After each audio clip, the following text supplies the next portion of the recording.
Breaking చూస్తున్న భారత ప్రధాని మోడీ గొప్ప వ్యక్తి, తనకు మంచి మిత్రుడని కొనియాడారు అమెరికా అధ్యక్షుడు డొనాల్డ్ ట్రంప్. భారత పర్యటనపైన ట్రంప్ హింట్ ఇచ్చారు. 2026లో ఇండియాకు వచ్చే అవకాశం ఉందని వెల్లడించారు. రెండు దేశాల మధ్య వాణిజ్య సంబంధాలను పటిష్టం చేసుకునేందుకు జరుగుతున్న ప్రయత్నాల్లో భాగంగా వచ్చే ఏడాది తాను భారత్ను సందర్శించే అవకాశం ఉందన్నారు. బరువు తగ్గించే ఔషధాల ధరలు తగ్గించేందుకు ఉద్దేశించిన కొత్త ఒప్పందాన్ని ప్రకటించిన తర్వాత మీడియాతోటి మాట్లాడిన ట్రంప్, ప్రధాని మోడీతోటి తన చర్చలు అద్భుతంగా సాగుతున్నాయన్నారు.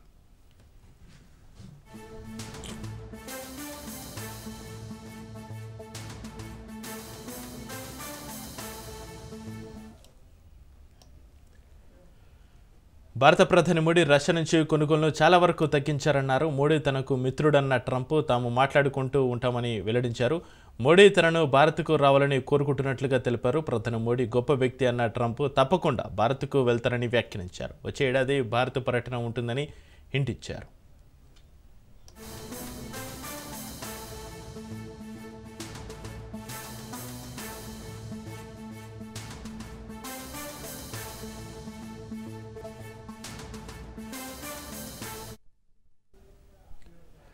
రష్యా నుంచి చమురు కొంటుందంటూ భారత్ పైన అమెరికా అధ్యక్షుడు ట్రంప్ 50% సుంకం విధించారు. ఈ నేపథ్యంలోనే భారత్ అమెరికా మధ్య వాణిజ్య చర్చలు కొనసాగుతున్నాయి. ఈ పరిస్థితుల మధ్య ట్రంప్ చేస్తున్న వ్యాఖ్యలు ప్రాధాన్యతను సంతరించుకున్నాయి.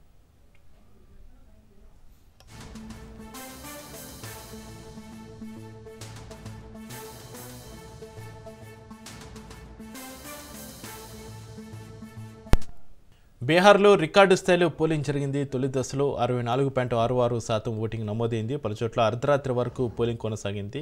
కేంద్ర ఎన్నికల సంఘం పనితీరుకు పోలింగ్ శాంతమే నిదర్శనమని సిఈసి అన్నారు. ఇక బీహార్లోని 121 నియోజకవర్గాల్లో గురువారం పండుగ వాతావరణంలో జరిగిన ఓటింగ్లో ప్రజలు ఉత్సాహంగా పాల్గొన్నారు. సుమారు 65% మంది తమ ఓటు హక్కును వినియోగించుకున్నారని రాష్ట్ర ప్రధాన ఎన్నికల అధికారి వినోద్ సింగ్ గన్సాల్ తెలిపారు. ఇది తుది గణాంకాలతోటి ఇది కొద్దిగా పెరిగే అవకాశం ఉందని చెప్పారు. లక్కీసరాయ్, సారణ్ వంటి చోట్ల స్వల్ప తోపులాటలు మినహా ఎక్కడా ఎలాంటి అవాంఛనీయ ఘటనలు జరగలేదని చెప్పారు. గతసారి ఎన్నికల్లో 57.29% పోలింగ్ నమోదైంది. పార్టీ ఫిర్యాదు ఆరోపణలను ఎదుర్కొంటున్న ఎమ్మెల్యేలను విచారిస్తున్నారు స్పీకర్ గడ్డం ప్రసాద్. నేడు మరో ఇద్దరు ఎమ్మెల్యేలు పోచార శ్రీనివాసరెడ్డి, అరకపొడి గాంధీ పిటిషన్లపైన విచారణ జరగనుంది. పిటిషనర్లుగా ఉన్న బీఆర్ఎస్ ఎమ్మెల్యేల క్రాస్ ఎగ్జామినేషన్ అనంతరం విచారణ వాయిదా పడనుంది. ఇక తిరిగి ఈ నెల 12, 13 తేదీలో ప్రతివాదులుగా ఉన్న ఎమ్మెల్యేలను స్పీకర్ విచారించనున్నారు.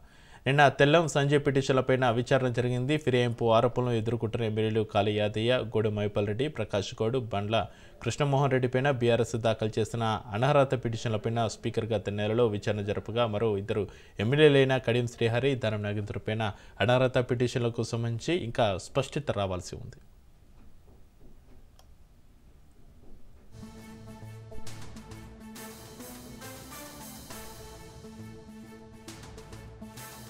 కాంగ్రెస్ పైన కేంద్ర మంత్రి బండి సంజయ్ కీలక వ్యాఖ్యలు చేశారు. ఎన్నికలు రాగానే ముస్లింల టోపీ పెట్టుకోవడం కాంగ్రెస్ నేతలకు అలవాటు అయిపోయిందని విమర్శించారు. ఎక్కడ ఎన్నికలు వచ్చినా ముస్లిం టోపీ పెట్టుకోవడం పాకిస్తాన్ను పొగడతారని మండిపడ్డారు.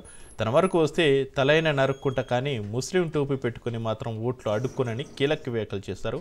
ఇటీవల వస్తున్న సర్వేలని బోగస్ అని కొట్టిపారేశారు. చేసిందే లేదు, వాళ్ళు పీకిందే లేదు, అందుకే వాళ్ళని ఫామ్ హౌస్ పరిమితం చేస్తాం. ఇవాళ మళ్ళీ ఏమని చేయాల పరిస్థితి? ఏనుగులు మింగటాడు పోయి పీనుగులు మింగటాడు వచ్చిండు. రేవంత్ రెడ్డి సార్ వచ్చిండు.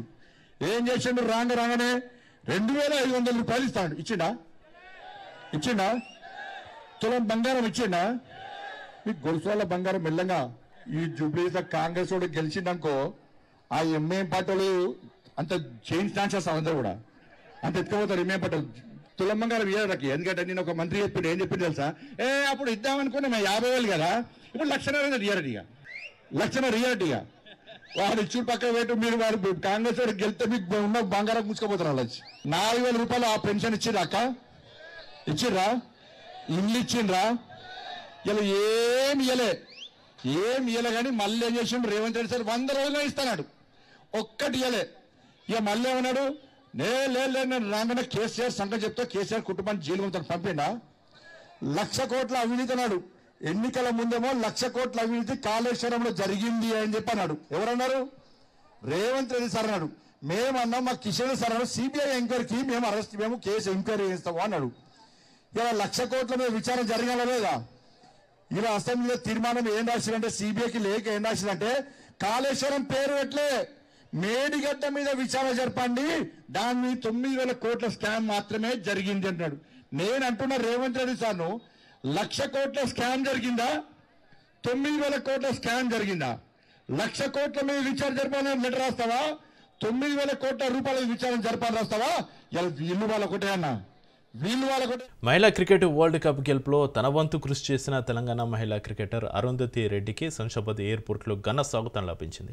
ఇటీవల జరిగిన 2025 మహిళా వన్డే వరల్డ్ కప్లో భారత జట్టుకు విజయాన్ని అందించడంలో కృషి చేసిన అరుంధతి రెడ్డి తెలంగాణకు గర్వకారణంగా నిలిచింది. శంషాబాద్ ఎయిర్పోర్ట్లో అభిమానులు, సన్నిహితులు ఆమెను అభినందించారు. Telangana sports authority chairman Shiva Sena Reddy, MD doctor Soni Baladevi అరుంధతికి ఘన స్వాగతం పలికారు. వరల్డ్ కప్ గెలవడం సంతోషంగా ఉందని అరుంధతి రెడ్డి అన్నారు. భవిష్యత్తులో మహిళా క్రికెటర్లకు మరింత ప్రాధాన్యత పెరుగుతుంది అన్నారు. ఒకసారి ఫ్లాగ్ పట్టుకోరా, జెండా పట్టుకోరా, ఒకసారి జెండా పట్టుకోండి. చాలా హ్యాపీగా ఫీల్ అవుతున్నాను. చాలా క్రికెట్ కోసం చాలా హ్యాపీ, చాలా గర్వంగా ఫీల్, చాలా ప్రౌడ్ ఫీలింగ్. అంటే ఎప్పుడు అనుకోలేదు ప్రైమ్ మినిస్టర్ని కలుస్తానని, బట్ చాలా హ్యాపీ ఫీల్ అవుతున్నాను. చాలా ఇన్స్పైరింగ్ ఉండే, చాలా మంచి మనిషి అని. Great moment. మా మమ్మీకి చాలా ఇష్టం మోదీ గారు అంటే చాలాసారి అన్నారు నాకు ఫోన్ చేసి, ఎప్పుడైనా మోదీని కలిస్తే నాతో నేను హై చెప్పండి. So that was a great moment that I could tell them about my mom. ఇక్కడ నుంచి ఉమెన్స్ క్రికెటింగ్ గ్రోత్ అయ్యి సార్, అంటే it is a very big moment. World cup గెలవడం అంటే 10 years తర్వాత ఉమెన్స్ క్రికెట్. సో చాలా ప్లేయర్స్ని ఇన్స్పైర్ చేస్తుంది. So looking forward, keep working hard for your dreams do come true. ఎందుకంటే ఆబ్వియస్లీ 3 games ఓడిపోయాం మధ్యలో. సో అప్పుడు చాలా టఫ్ టైం ఉండే యాజ్ ఎ టీమ్, బట్ అంత టీమ్స్ కలిసి ఆడాము. ఆబ్వియస్లీ గెలిచాక చాలా సెలబ్రేషన్స్ ఉండే, పార్టీస్ ఉండే, అండ్ అంటే చాలా హ్యాపీ ఫీల్ అయ్యాను. Just very good group of girls. So winning was a great moment for us. చాలా సపోర్ట్ చేశారు, అందరూ చాలా సపోర్టివ్ ఉండే గ్రూప్లో. చాలా అంటే ఆ టీం అంతా చాలా సపోర్ట్ చేసింది during tough times also. So చాలా మంచి, చాలా పెరిగిందండి, 200 times పెరిగింది. Now the competition will be like to great extent అనమాట. Now the competition will be ఇప్పుడున్నది కంటే ఇంకా 10 రెట్లు పెరిగిపోతుంది. And this is an inspiration for upcoming. So whatever the seniors have done, they have put the base. So this base has been fulfilled by this present team. Actually, frankly speaking, she doesn't like me talking about cricket more, because what she says is ఆడ గ్రౌండ్లో అదే, మళ్ళీ ఇంటికి వస్తే కూడా అదే, అమ్మ please let us have a different something chilling topic. So నిజం చెప్పాలంటే మేము క్రికెట్ గురించి ఎక్కువ మాట్లాడం, not with her, but I get all the information, I see that I'm into it. కూటమి ప్రభుత్వంపైన వైసీపీ చీఫ్ మాజీ సీఎం జగన్ ఫైర్ అయ్యారు. గూగుల్ విషయంలో చంద్రబాబు క్రెడిట్ చోరీ చేస్తాడని విమర్శించారు. అసలు చంద్రబాబు చేసింది ఏముందని ప్రశ్నించారు. సింగపూర్ నుంచి కేబుల్ తీసుకురావడానికి అంకురార్పణ చేసింది వైసీపీ అని, అదాని గూగుల్కు 2022లో నోయిడా డేటా సెంటర్ అగ్రిమెంట్ ఉందన్నారు. ఆ రోజు అడుగులు వేశాం కాబట్టి ఇప్పుడు గూగుల్ వస్తుంది అన్నారు. మెడికల్ కాలేజీల ప్రైవేటీకరణ చంద్రబాబు చేస్తున్న అత్యంత దరిద్రమైన పని అని మండిపడ్డారు. మంచి చేయకపోగా చెడు చేస్తున్నాడని విమర్శించారు జగన్. విద్యార్థుల గురించి, యువకుల ప్రాధాన్యత గురించి, రాజకీయాలలో భవిష్యత్తు గురించి, నిజంగా ఎక్కడైనా కూడా కల్ముషం లేని రాజకీయాలు ఎక్కడైనా స్టార్ట్ అయ్యేటి ఎక్కడైనా ఉంటే, రాజకీయ నాయకుడు పలానివాడు అని చెప్పి ఎవరైనా కూడా గర్వకారణంగా ఫలానివాడు మా నాయకుడు అని చెప్పుకునే పరిస్థితి ఎక్కడి నుంచి అయినా స్టార్ట్ అవుతుందని అంటే, దాని బీజం పడాల్సింది కరెక్ట్గా యువత నుంచి బీజం పడాలి. ఒక యంగ్స్టర్ రేపొద్దున గొప్పగా ఎదిగి భావి ప్రపంచంతో పోటీపడి ఉద్యోగాలన్నది తాను సంపాదించుకునే పరిస్థితిలో, అవలీలగా సంపాదించుకునే పరిస్థితిలోకి తాను పోగలిగే పరిస్థితి ఉందా లేదా అన్నది ఏ యంగ్స్టర్కైనా కూడా ఫస్ట్ అడగాల్సిన మాట, అడగాల్సిన ప్రశ్న మన మనస్సాక్షిని. మనము యంగ్స్టర్స్గా మన పాత్ర అన్నది ఎంత క్రిటికల్ అన్నది గుర్తుపెట్టుకుంటాం. కారణం ఏంటంటే మనం మార్చకపోతే ఈ వ్యవస్థ మారదు. మనం మార్చడానికి అడుగులు ముందుకు వేస్తేనే ఈ వ్యవస్థ మారుతుంది. మనం చూసేసి ఉన్నట్టు వదిలేసినామనంటే ఈ వ్యవస్థ ఎప్పటికీ లాగానే. మొట్టమొదటిసారిగా అడుగులు పడింది నిజంగా మన టైంలో పడ్డాయని చెప్పి మాత్రం గర్వంగా. గూగుల్కి సంబంధించి క్లారిఫికేషన్ చంద్రబాబు నాయుడు అనే వ్యక్తి ఏ రకంగా క్రెడిట్ చోరీ చేస్తాడు అనేది కూడా చెప్పింటే, డేటా విశాఖపట్నంకు రావాలా కదా, వస్తేనే కదా డేటా సెంటర్ అనేది వచ్చేది. ఆ డేటా అనేది సింగపూర్ నుంచి కేబుల్ తీసుకొచ్చేదానికి అంకురార్పణ చేసింది వైఎస్ఆర్సీపీ ప్రభుత్వంలో జరిగింది. కాబట్టి వైఎస్ఆర్సీపీ ప్రభుత్వంలో 300 మెగావాట్లకు సంబంధించి డేటా సెంటర్కు శంకుస్థాపన చేశాం. అదానికి గూగుల్కు ఆ రోజుల్లోనే 2022లోనే నోయిడాలో గూగుల్తో కలిపి నోయిడాలో already data centre Adani already కట్టాడు. దానికి సంబంధించి శంకుస్థాపన 2023లో జరిగింది. తర్వాత సింగపూర్ గవర్నమెంట్కు 2020 శంకుస్థాపన చేసిన రోజే తర్వాత 3-4 నెలలకే 2022లోనే సింగపూర్ గవర్నమెంట్కి లేఖ కూడా రాసినాం, కేబుల్ అక్కడి నుంచి వచ్చేదానికి మాకు ఫెసిలిటేట్ చేయండి అని. అవన్నీ జరిగితే ఈరోజు గూగుల్ వస్తూ ఉంది. డేటా సెంటర్లో అసలు కట్టాలి అని అంటే ఫస్ట్ డేటా రావడానికి కేబుల్ కావాలి కదా. మెడికల్ కాలేజీలో అన్నిటికన్నా నిజంగా చాలా అతి దరిద్రమైన పని చంద్రబాబు నాయుడు ఏదైనా చేస్తా ఉన్నాడంటే ఇది. నిజంగా అసలు మంచి చేయకపోతే చేయకపోయి కనీసం చెడు చేయడం అన్నదానికి మనకి ఇంతకన్నా దరిద్రం ఏదైనా ఉంటుందో నాకు అర్థం కాదు. కట్టిందిలా రాష్ట్రం ఏర్పడినప్పటి నుంచి ఇప్పటిదాకా 1923 1923 నుంచి 2019 దాకా, అంటే మన ప్రభుత్వం వచ్చేదాకా రాష్ట్రంలో ఉన్న మొత్తం మెడికల్ కాలేజీలు ఎన్ని అంటే 12. గవర్నమెంట్ రంగంలో ఉన్న మొత్తం మెడికల్ కాలేజీలు, ఈ 12 కాలేజీలకు చంద్రబాబు నాయుడు చేసింది 0. రాష్ట్రంలో ఉన్న మెడికల్ కాలేజీలు ఎన్ని అంటే గవర్నమెంట్ 12. చంద్రబాబు నాయుడు 12లో ఏమైనా ఒకటన్నా చేశాడంటే అది లే, ఒకటి చేయలే. నిజంగా మెరుగైన ఉద్యోగాలు ఎక్కడొస్తాయి తెలుసా? సెల్ఫ్ ఎంప్లాయిడ్ సెక్షన్స్లో వస్తాయి ఉద్యోగాలు. ఇవన్నీ ఇంత కష్టపడితే మనం క్రియేట్ చేయగలిగినవి ఇంతే. సెల్ఫ్ ఎంప్లాయిడ్ సెక్షన్స్లో మనం గన ప్రమోట్ చేయగలిగితే, క్రియేట్ చేయగలిగిన ఎంప్లాయ్మెంట్ ఒక విప్లవం. అన్నిటికన్నా ఇంకొకటి బిగ్గెస్ట్ ఏం తెలుసా? 62% ఆఫ్ ద పాపులేషన్ వ్యవసాయం మీద ఆధారపడ్డ పాపులేషన్. వ్యవసాయం ఒక్కటి గన కుదేలైపోతే 62% జనాభా ఉపాధి ఉండదు. చంద్రబాబు నాయుడు నోట్లో నుంచి వచ్చే మాటలు అయితే వ్యవసాయం అన్నది దండగా అనే మాటలు వస్తాయి. కానీ వ్యవసాయాన్ని పండగగా మార్చిన పరిపాలన ఎక్కడైనా జరిగింది అని అంటే మన ప్రభుత్వం. కూటమిపైన వైసీపీ నేతలు విషం చుమ్ముతున్నారని మంత్రి పార్థసారథి అన్నారు. మంత తుఫాను పంట నష్టంపైన కూటమి ప్రభుత్వం తప్పుడు లెక్కలు చూపిస్తుందని చెబుతున్న వైసీపీ నేతలు ఆ లెక్కలు తప్పు అని రుజువు చేయాలన్నారు. తమ ప్రభుత్వం చెప్పిన లెక్కలు తప్పు అని రుజువు చేస్తే దీనికైనా సిద్ధమని, వైసీపీ చేస్తున్న ఆరోపణలు తప్పు అయితే క్షమాపణలు చెప్పాలని డిమాండ్ చేశారు. నాయకులందరూ కూడా బెంగళూరులోనో, హైదరాబాద్లోనో, మద్రాసులోనో సేద తీరుతూ తుఫాన్ అంతా ఎలిసిపోయి సమస్యలు ఏమీ లేవు అన్నప్పుడు కలుగుల్లో నుంచి ఎలుకల్లాగా బయటకు వచ్చి ఈరోజు రోడ్డు మీద పడి బీభత్సం సృష్టించి రైతుల పట్ల, ప్రజల పట్ల కపట ప్రేమని ఏ విధంగా ప్రదర్శిస్తున్నారో మనందరం కూడా చూస్తా ఉన్నాం. ప్రజలందరూ కూడా భయపడుతున్నారు. ఎందుకు వస్తున్నారు వీళ్ళు జగన్మోహన్ రెడ్డి గారు అసలు రోడ్డు మీదకి? ఈ తుఫాన్ వచ్చినప్పుడు ఎప్పుడైనా సరే ఆ 2 రోజులు ముందు కానీ తర్వాత కానీ కనీసం ఆ మొహం చూసి కనీసం ఒక వాటర్ బాటిల్ అని అందించారని చెప్పేసి అసహించుకున్న పరిస్థితులు కూడా మనం చూసాం. నేను అడుగుతా ఉన్నాను, ఇతర రాష్ట్రాల్లోని నాయకులు కానీ తటస్థులు ఎవరైతే ఉంటారో, లేదు మన రాష్ట్రంలోని తటస్థులైనా సరే, ఈ YSRCP 70 km at 7 hours programme ఏదైతే ఉందో ఆ ప్రోగ్రాం రైతుల్ని పరామర్శించడానికి అన్నట్లుందా, లేకపోతే రాజు వెడలే రభసకు అన్నట్లుందా? ఒకసారి తటస్థుల్ని. ఏపీలో సబ్ రిజిస్టర్ ఆఫీసులో 2వ రోజు ఏసీబీ సోదాలు జరిగి అర్ధరాత్రి వరకు చేపట్టిన తనిఖీల్లో 12 కార్యాలయాల్లో అక్రమాలను అధికారులు గుర్తించారు. ఇక రాష్ట్ర వ్యాప్తంగా ఒకేసారి 120కి పైగా ప్రాంతాల్లో ఏసీబీ సోదాలు జరుగుతుండడం కలకలం రేపుతోంది. విశాఖ, అన్నమయ్య, కోనసీమ, ఏలూరుతో పాటు పలు జిల్లాల్లో ఏసీబీ దాడులు జరిగాయి. రిజిస్ట్రేషన్ పత్రాలు, రికార్డులు పరిశీలించారు అధికారులు. అనుమానాస్పద ఫైళ్లు స్వాధీనం చేసుకున్నారు. లంచం, అక్రమ రిజిస్ట్రేషన్లపైన ఫిర్యాదులు రావడంతో సంబంధిత సిబ్బందిని ఏసీబీ అధికారులు ప్రశ్నించారు.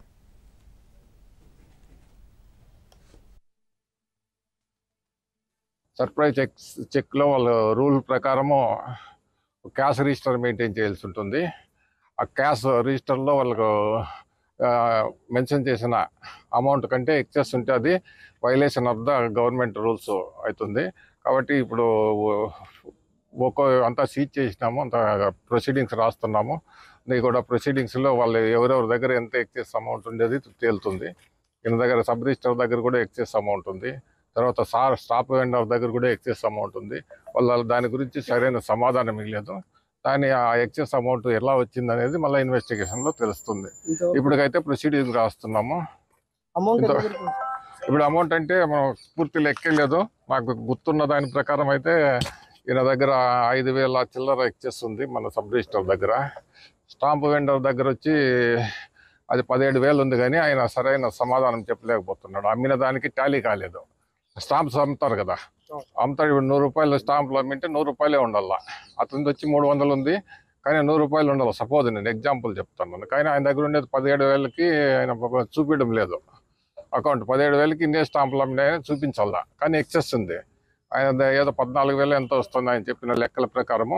ఇంకా 3,000 4,000 ఎక్సెస్ దొరుకుతుంది. అదంతా లెక్క వేయాలి, పూర్తి కరెక్ట్ చెప్పలేదు. ఇంకొక ఆయన దగ్గర 8,100 ఉంది. వాళ్ళకే క్లారిటీ లేదు.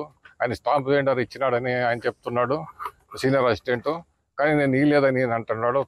ఒక రకంగా పూర్తి క్లారిటీగా సమాధానం ఇవ్వడం లేదు. అవన్నీ మళ్ళీ పూర్తి ఇన్వెస్టిగేషన్లో తెలుస్తాయి.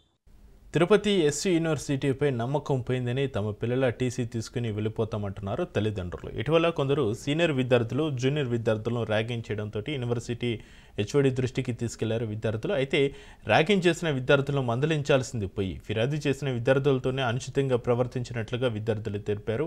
ర్యాగింగ్ను ప్రోత్సహించిన హెచ్ఓడి విశ్వనాథ్ రెడ్డిపై యాక్షన్ తీసుకోవాలని బాధిత విద్యార్థుల తల్లిదండ్రులు డిమాండ్ చేస్తున్నారు. హెచ్ఓడిపై చర్యలు తీసుకోవాలని యూనివర్సిటీ వీసీకి ఫిర్యాదు చేస్తే మళ్ళీ కాలేజీకి వచ్చి క్లాసులు తీసుకుంటున్నారన్నారు. మా పిల్లలకు అండగా నిలబడిన విద్యార్థి సంఘాల నాయకులపై పెట్టిన కేసులను వెనక్కి తీసుకోవాలని డిమాండ్ చేశారు.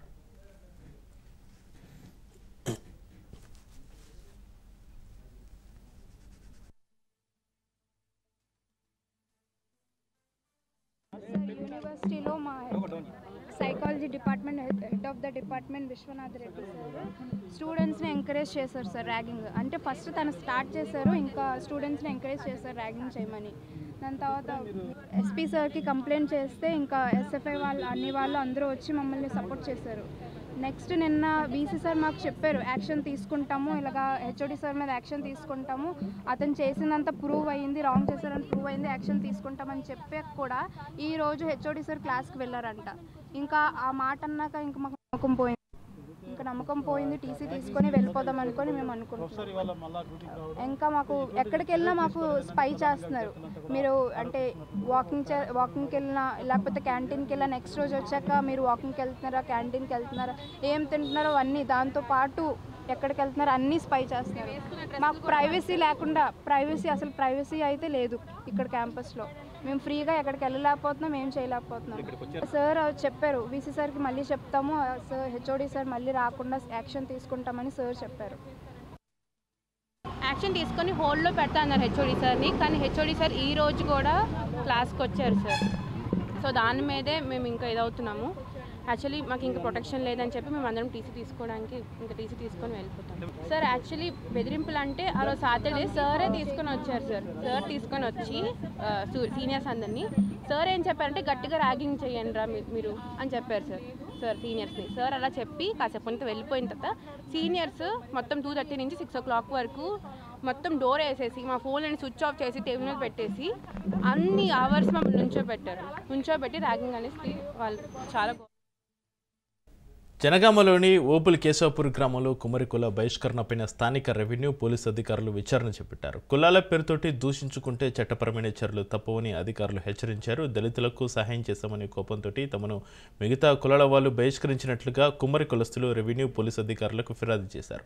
స్థానిక తహసీల్దార్ సిఐ గ్రామంలో విచారణ జరిపి అన్ని కులాల గ్రామ పెద్దలతోటి మాట్లాడి నచ్చజెప్పారు. రాజ్యాంగం ప్రకారం ఎవరూ ఎక్కువ కాదు తక్కువ కాదు అని అందరూ కలిసి ఉండాలని చెప్పారు.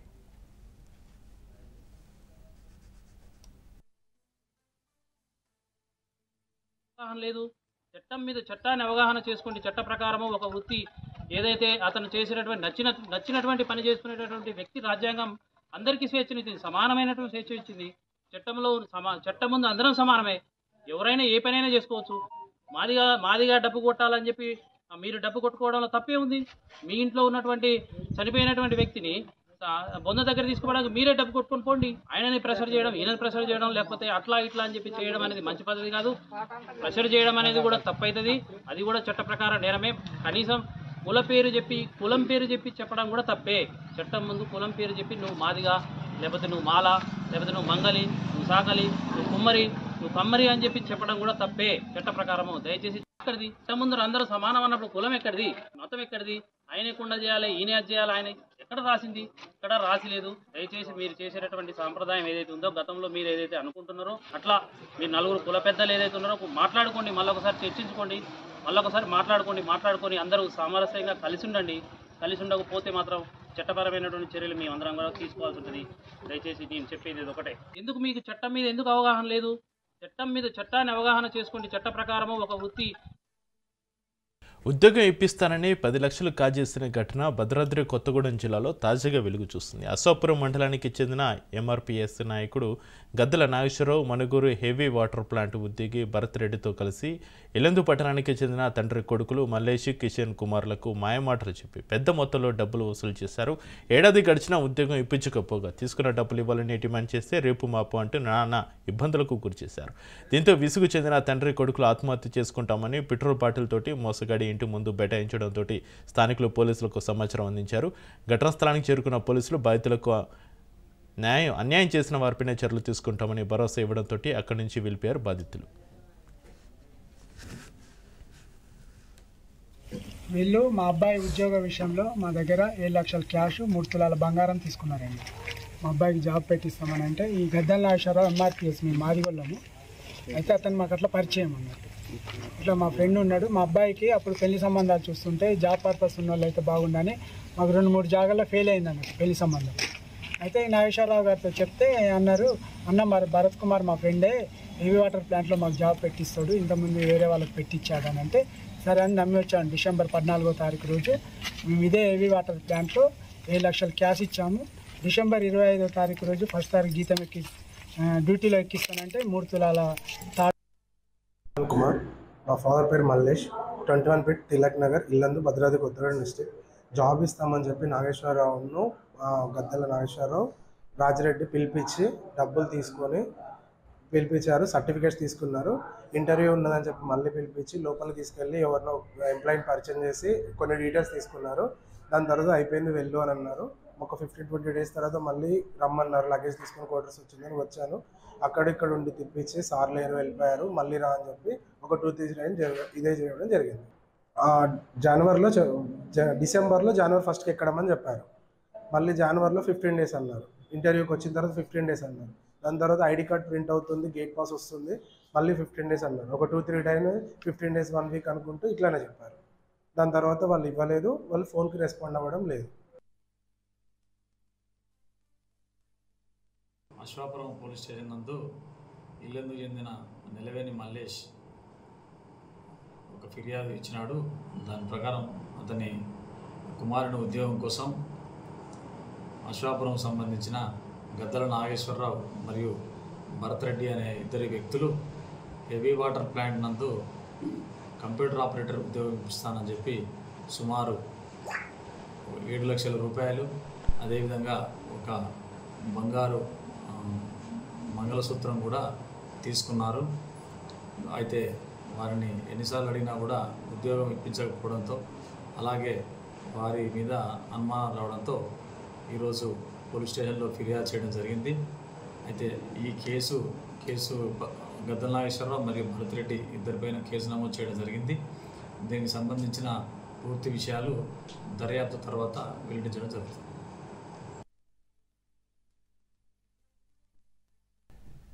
భారత మాజీ క్రికెటర్లు సురేష్ రైనా, శిఖర్ ధవన్కు ఈడీ భారీ షాక్ ఇచ్చింది. ఆన్లైన్ బెట్టింగ్ ప్లాట్ఫామ్లకు సంబంధించిన మనీ లాండరింగ్ కేసులో వారిద్దరికీ చెందిన 11.14 కోట్ల విలువైన ఆస్తులను అటాచ్ చేసింది. ఈ మేరకు ఈడీ అధికారులు ఒక ప్రకటన విడుదల చేశారు. చట్టవిరుద్ధమైన ఆఫ్షోర్ బెట్టింగ్ ప్లాట్ఫామ్ దాని అనుబంధ బ్రాండ్లపైన కొనసాగుతున్న విచారణలో భాగంగా ఈ చర్యలు తీసుకుంటున్నట్లుగా అధికారులు తెలిపారు. అటాచ్ చేసిన ఆస్తులలో సురేష్ రైనా పేరు మీద ఉన్న 6.64 కోట్ల విలువైన మ్యూచువల్ ఫండ్ పెట్టుబడులు, శిఖర్ ధవన్కు చెందిన 4.5 కోట్ల విలువైన స్థిరాస్తి ఉన్నాయని వివరించారు. ఇక దేశంలోని పలు రాష్ట్రాల పోలీసులు నమోదు చేసిన ఎఫ్ఐఆర్ల ఆధారంగా ఈడీ ఈ కేసును దర్యాప్తు చేస్తోంది.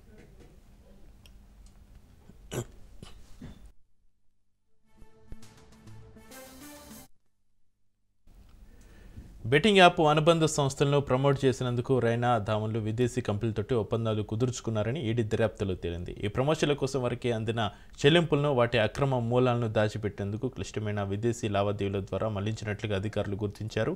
ఈ సొమ్మును బెట్టింగ్ కార్యకలాపాల ద్వారా వచ్చిన అక్రమ ఆదాయంగా పరిగణిస్తున్నట్లుగా స్పష్టం చేశారు. ఇలాంటి అక్రమ కార్యకలాపాలకు సహకరించినట్లు తేలితే మనీ లాండరింగ్ నిరోధక చట్టం కింద 7 ఏళ్ల వరకు జైలు శిక్ష పడే అవకాశం ఉందని హెచ్చరించింది. ఈ కేసులో తదుపరి దర్యాప్తు కొనసాగుతుందని ఈడీ అధికారులు తెలిపారు.